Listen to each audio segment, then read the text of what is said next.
El siguiente podcast es un proyecto vinculado al programa PAPIME de la UNAM y producido por el Taller de Estudios sobre Medio Oriente de la Facultad de Ciencias Políticas y Sociales de la UNAM.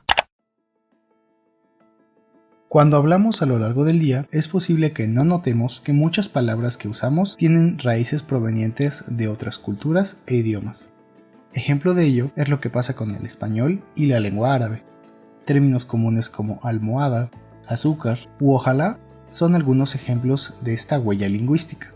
En este sentido, hablar sobre el arabismo nos permite conocer más a profundidad nuestra cultura y la forma en la que nos comunicamos, revelando lazos históricos que muchas veces pasan desapercibidos. Mi nombre es Jimena Rodríguez Y David Vázquez. y a partir de hoy seremos los hosts de su podcast Las Relaciones Internacionales en Medio Oriente. Les damos la bienvenida al 20º episodio de nuestra segunda temporada, donde hablaremos sobre el arabismo. ¿Nos extrañaron? Nosotros a ustedes también. Y es por esto que les tenemos preparada una nueva temporada llena de grandes episodios que no se pueden perder si quieren continuar acercándose a una de las regiones más importantes e influyentes del mundo. ¿Qué les parece si comenzamos?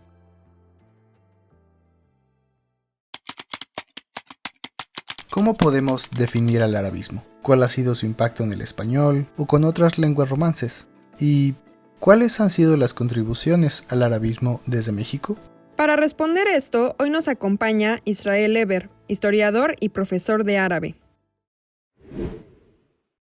Bienvenido. Hola, muchas gracias por la invitación. Muchas gracias a todos los involucrados en este proyecto y también tahiyati lil musta'min al-kiram. Pues muchas gracias y saludos a todos nuestros escuchas. Este es un saludo en árabe. Muchas gracias a usted por acompañarnos en este primer episodio de nuestra segunda temporada. Para comenzar, profesor, nos gustaría saber cómo es que podemos definir al arabismo. Para definir al arabismo, nosotros si quisiéramos empezar con una búsqueda muy rápida en internet y nosotros googleamos la palabra arabismo, nos vamos a encontrar generalmente con tres definiciones, ¿no? En primer lugar, y es la que más nos interesa, ¿no?, para la definición que le vamos a dar el día de hoy, se refiere a la disciplina que se encarga del estudio de la lengua y de la cultura árabe. Es una definición bastante simple. Y esta definición viene ligada o acompaña la segunda definición que se utiliza sobre todo en el ámbito de la lingüística, donde un arabismo se define como un vocablo árabe que se utiliza en otro idioma. Hay una tercera definición que se refiere a una corriente ideológica nacida desde finales del siglo XIX, sobre todo entre intelectuales cristianos de Siria y de Líbano, que querían resaltar su identidad como árabes frente a otras identidades con las cuales convivían, ¿no? Todavía vivía el Imperio Turco Otomano, además de una identidad islámica, y entonces este arabismo, esta identidad árabe resaltada por algunos cristianos, fue parte central de la Nahda, que quizá ubican el término como el Renacimiento árabe, y años después fue adoptado por otros movimientos nacionalistas en Egipto e Irak. Además, regresando a esta intención del arabismo como el estudio de la lengua y la cultura árabe, el arabismo lo podemos centrar su surgimiento, su nacimiento en España y Francia, debido a que estas dos potencias europeas pues tuvieron intervenciones en el norte de África a partir del siglo XIX y el estudio, el conocer al otro, propiciaron el nacimiento de una disciplina que muchas veces ha sido criticada porque algunos autores definen al arabismo como una forma hispano-francesa de lo que Edward Said llamó como orientalismo, ya que el arabismo en el siglo XIX estuvo plagado por factores ideológicos, políticos, ideas nacionalistas, orientalistas y coloniales, y los primeros arabistas formaron una disciplina que salió a partir de un canon basado en ideas católicas, pero también de un discurso historiográfico españolista, en donde se pretendía explicar el legado andalusí, el legado árabe en España, ¿no?, de esta presencia árabe de casi 800 años, pero a partir de ideas preconcebidas, ideas completamente católicas. Este interés por estudiar lo árabe en España, que es donde podemos centrarnos en este arabismo que nos interesa el día de hoy, tampoco es tan reciente. El interés por lo árabe en España comenzó desde el reinado de Carlos III, ¿no?, que reinó gran parte del siglo XVIII, y sobre todo fueron sacerdotes jesuitas franciscanos quienes empezaron a traducir manuales, empezaron a hacer manuales para enseñar el árabe, traducir poemas, algunas biografías, estudios sobre la música. Después el árabe se empezó a enseñar en algunas universidades y hacia el siglo XX ya podemos encontrar un cambio en la forma en la que el arabismo se fue estudiando, fue profundizando en algunos estudios en España, pues surgieron escuelas como la Escuela de Estudios Árabes. Además, se empezaron a impartir los grados de filología semítica, de filología árabe, en universidades de Barcelona y Madrid.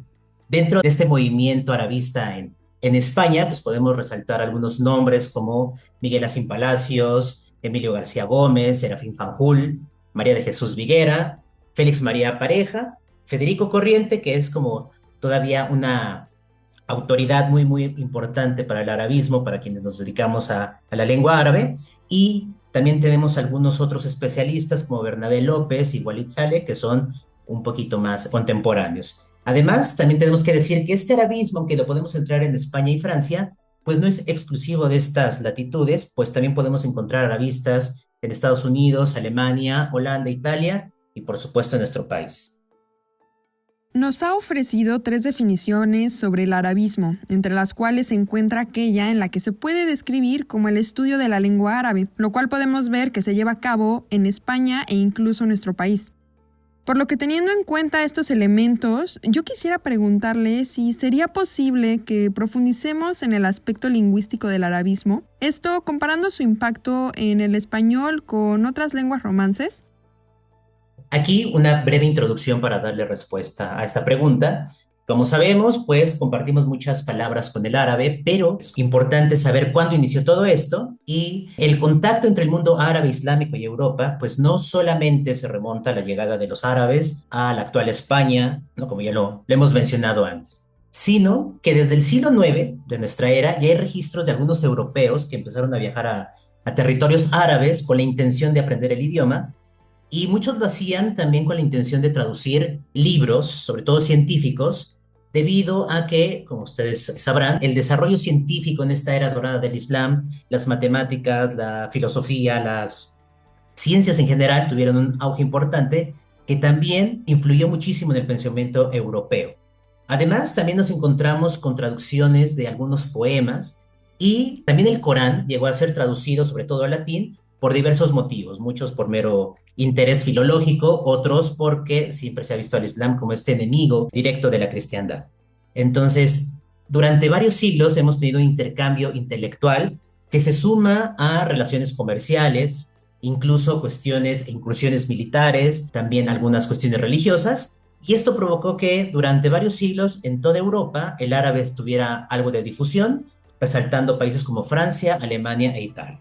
Ahora, con la llegada de los árabes en el 711 de nuestra era a lo que hoy es España, el árabe se convirtió durante muchos siglos en el idioma de la administración, y las ciudades de Al-Ándalus, territorio que actualmente ocupa España, como Granada, Córdoba o Toledo, se convirtieron en centros intelectuales, resaltando la ciudad de Toledo, donde existió una escuela de traductores, ¿no? Hay una frase de un historiador que se llama Philippe Guity.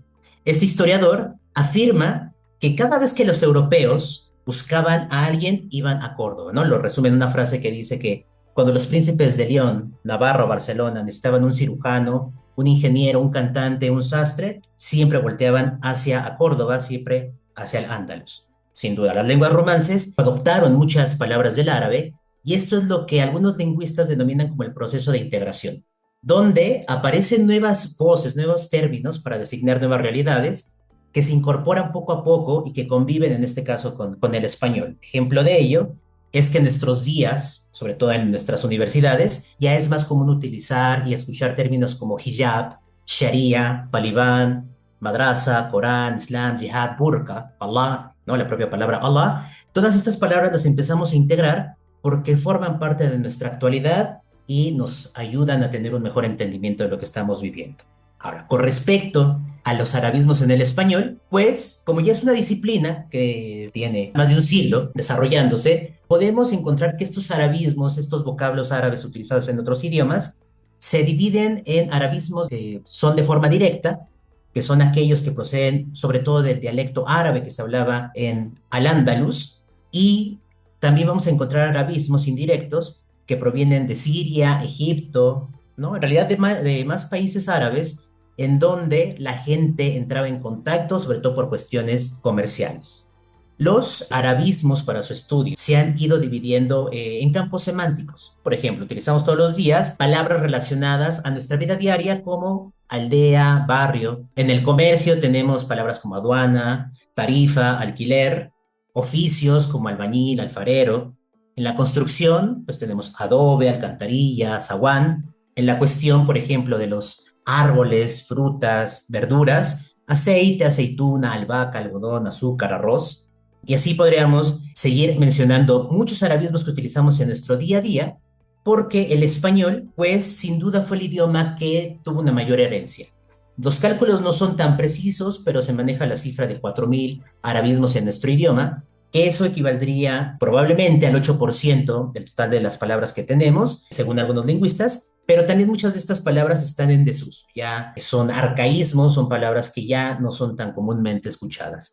Además del español, pues evidentemente, por este intercambio, el cual mencionábamos hace un momento, el árabe también tuvo gran influencia en el francés, ¿no? Una vez más, este intercambio de una forma, ¿no? A partir del colonialismo francés en el norte de África, y otros idiomas como el catalán también tienen cerca de 1.000 palabras, ¿no? Todos son cifras, son aproximaciones, es muy complicado contar exactamente cuántas palabras hay en cada idioma, pero por ejemplo en el catalán destaca mucho el prefijo beni, y quizá les suenen lugares en España, un lugar en España específicamente que es Benidorm. Entonces tenemos todo el tiempo relación con el árabe. El portugués, debido a la cercanía con España, pues también tuvo una fuerte influencia del árabe y se calculan entre 900 y 1.000 palabras. Sicilia, ¿no? La parte de Italia, Italia tuvo contacto con el árabe desde el siglo XV, desde el Renacimiento, además de que Sicilia fue conquistada por los árabes en el siglo X, y se calculan que hay unas 800 palabras en el italiano.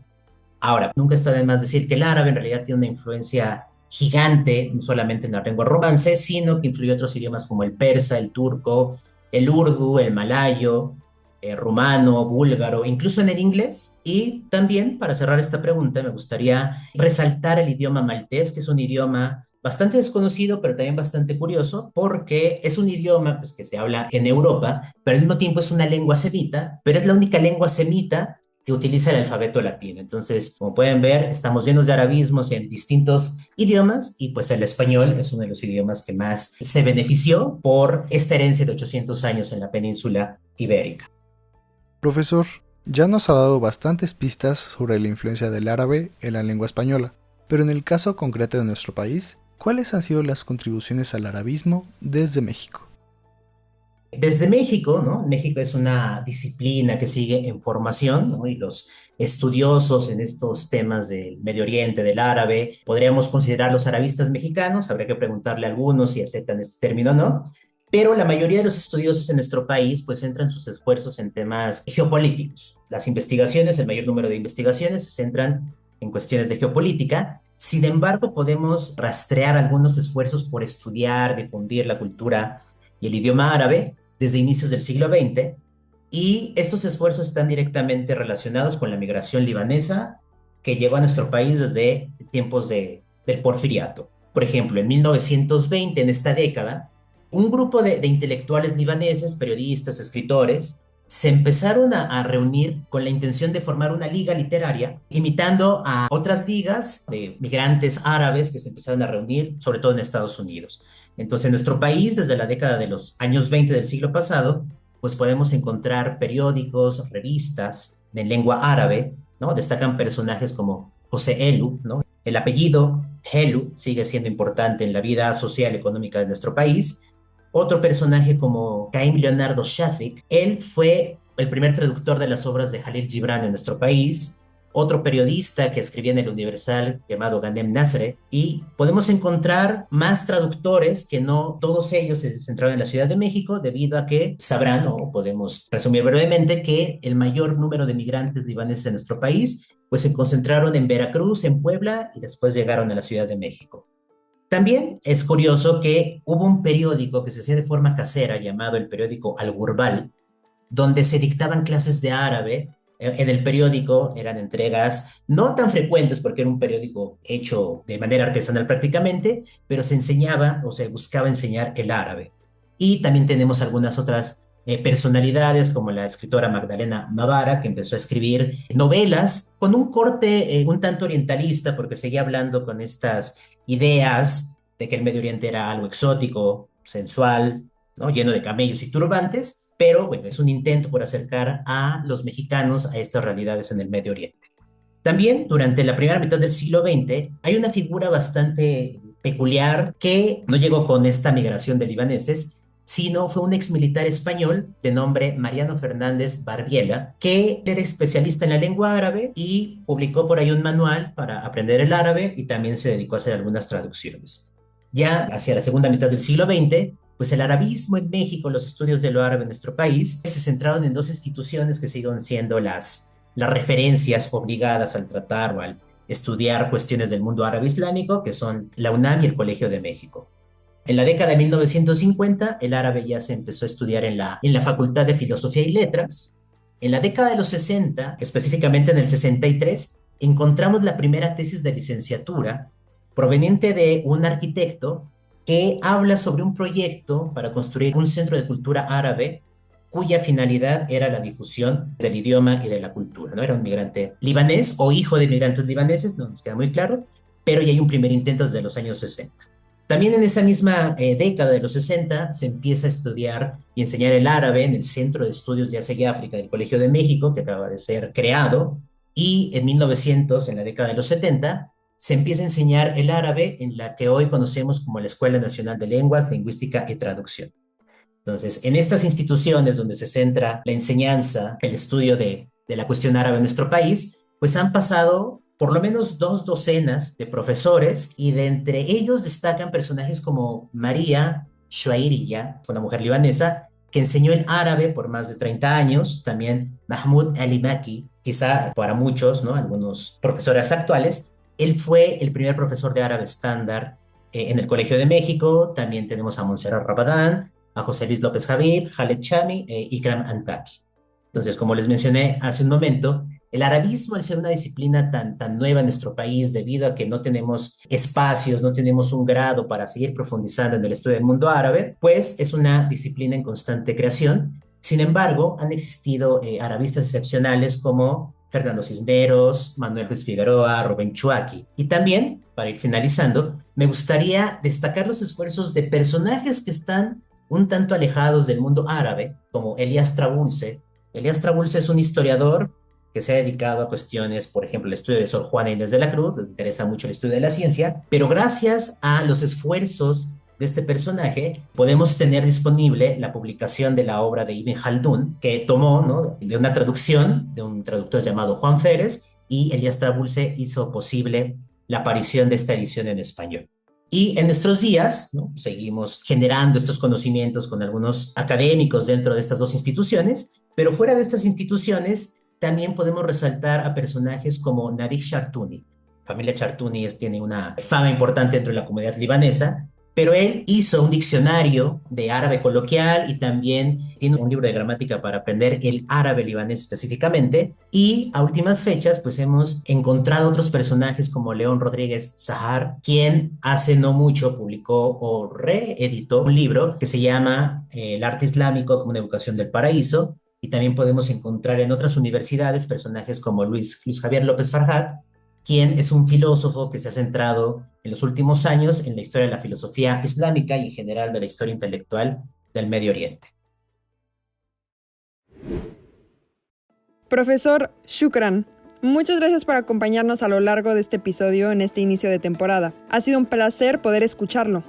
Para cerrar con el episodio, ¿le gustaría recomendar alguno de sus textos, alguno de sus proyectos para que nuestra audiencia también pueda leerlo y conocerlo un poco más? Muchas gracias, ¿no? Afwan, de nada. Sí, desde hace algún tiempo nosotros nos dedicamos a la difusión del árabe en nuestro país de una manera, una alternativa para todos aquellos que no pueden acceder a estas dos instituciones que estamos mencionando, a la UNAM o al Colegio de México. Y pues los invitaríamos en primer lugar, a visitar nuestro perfil en Facebook de ICRA México, que es como se llama este programa, o este proyecto, mejor dicho, de difusión de la cultura y de la lengua árabe sobre todo. Y ahí podrán encontrar un libro que hemos hecho, que es uno de los pocos materiales hechos desde México. Esta es una aportación, es nuestra humilde aportación al arabismo desde nuestro lugar, ¿no? Desde la Ciudad de México. Entonces pueden encontrar este material donde pueden tener un primer acercamiento con el árabe, con la forma en la que nosotros lo enseñamos. Muchas gracias, profesor. Agregaremos estos datos a la descripción del episodio. Y no nos queda más que desearle mucho éxito en sus proyectos actuales y esperamos vernos pronto. Gracias a ustedes y espero que esta plática haya sido de ayuda para algunos y ojalá algunos se interesen en estos temas tan interesantes. Muchas gracias. Shukran jazilan. Como en nuestra temporada pasada, quisiéramos agradecer al público que nos escucha desde diferentes partes del país y del mundo. No sin antes invitarles a seguir las redes del Taller de Estudios sobre Medio Oriente y, por supuesto, a continuar escuchando las discusiones en nuestros próximos episodios. Cada reproducción nos ayuda a crecer como proyecto, así que no duden en compartir el podcast. Todo el equipo se los agradece inmensamente. Esperamos que vayan a disfrutar esta temporada y nos vemos la próxima semana con un nuevo episodio.